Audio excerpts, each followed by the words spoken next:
One night, I was drinking on the bus, and I go to put my cup down, and I missed the table, and the cup hit the floor. I didn't get up right away to get the cup because I figured I'm gonna get up in a couple minutes and make myself another drink. I'll pick up the cup then. Dave sees the cup on the floor, and then he looks at me and says, "Hey, I ain't your mama. Pick that shit up."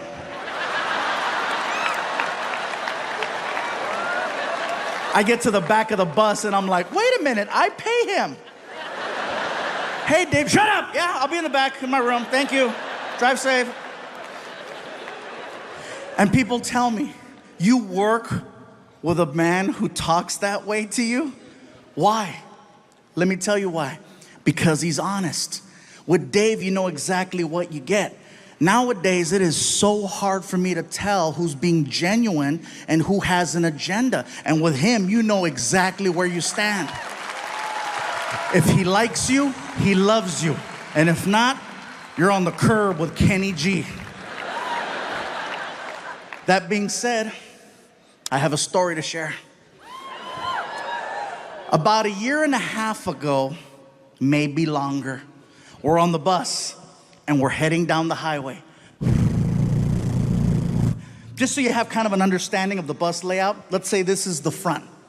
Here's Dave, the driver, empty seat, and then a sliding door that goes in between him and the rest of the tour bus.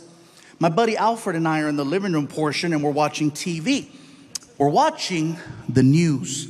And on the news, there's this person who is running for some type of office. No particular office. And I guess their big plan is to erect a structure between two bodies of land. Somewhere. And I guess they want one side of the structure to finance the entire project. Well, my buddy Alfred and I, we have a lot of family that works in construction, and we know a bad job when we see one. So we started to voice our opinion out loud about how we felt about this person and what they wanted to do. We're being very loud. So loud, Dave can hear us. And then we hear Dave.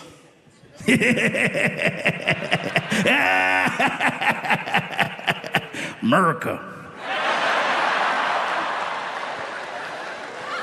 I yell out to Dave. I said, "Be quiet, Dave. This isn't about you." He taps a button on the dashboard that activates the sliding door. And when the door's about that far from closing, he yells out, "I'm building a wall."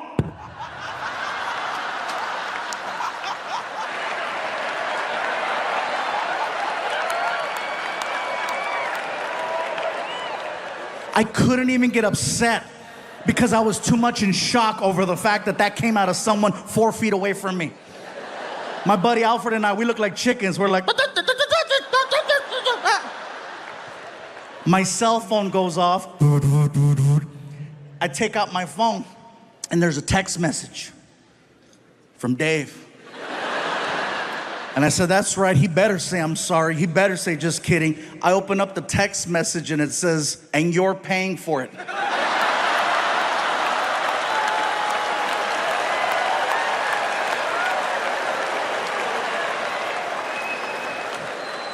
And people tell me, "You still work with him after that?" Yes, I do. I trust that man with my life every single night. I know where his heart's at. He can say whatever he wants. At the end of the day, he still has to drive around the king of the Mexicans.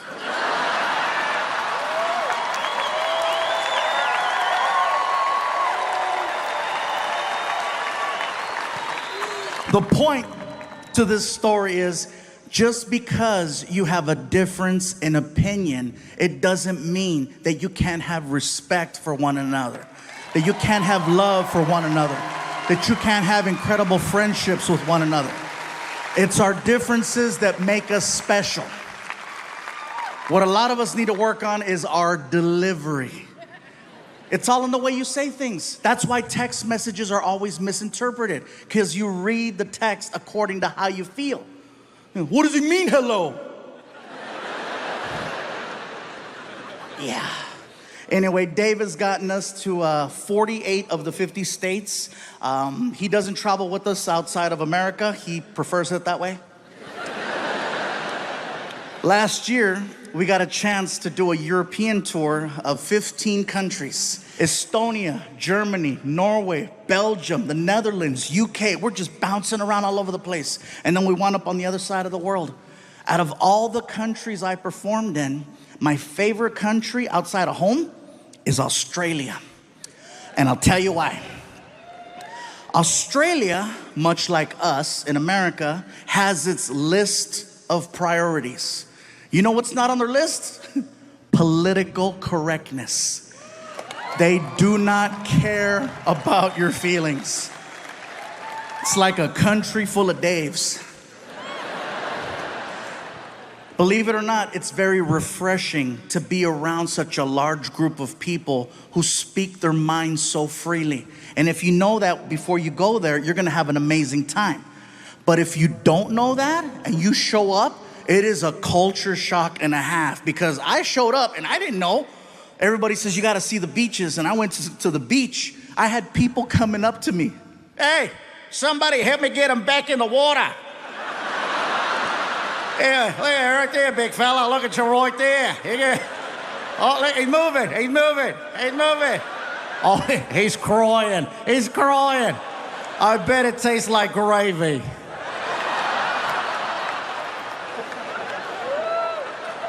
It's not bullying if everyone does it.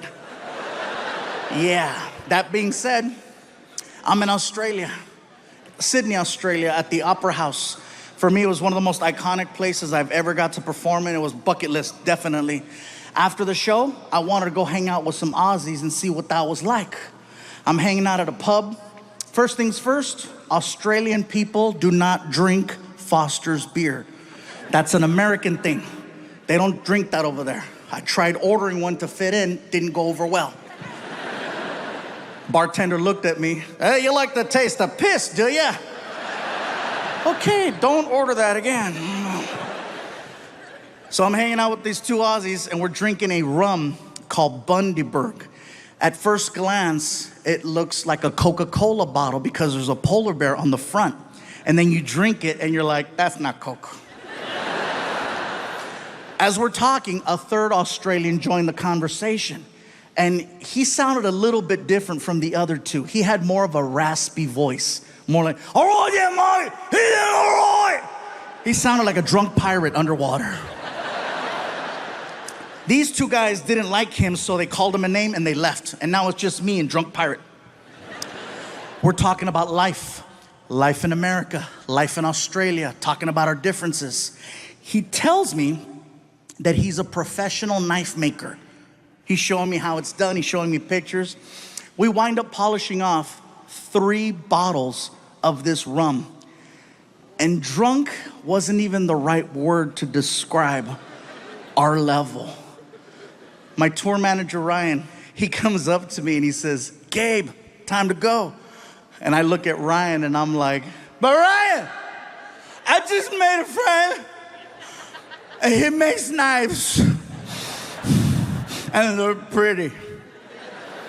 My tour manager always knows how to talk to me no matter what condition I'm in. If I'm drunk, he knows better than to talk to me like I'm an adult. He talks to me like I'm 2.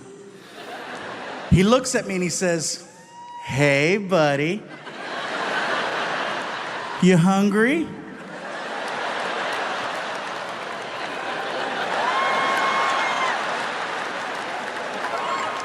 Well, listen, if we don't leave right now, they're gonna close McDonald's and you're gonna have to eat at the airport. I gotta go. Oh, Mom, you gotta go, no worries. And he goes to shake my hand. And when he shook my hand, he put his personal pocket knife that he made in my hand as a gift. That's for you, Mike. Thanks for being nice. Thank you. Thank you. I'm gonna cut cheeseburgers with this.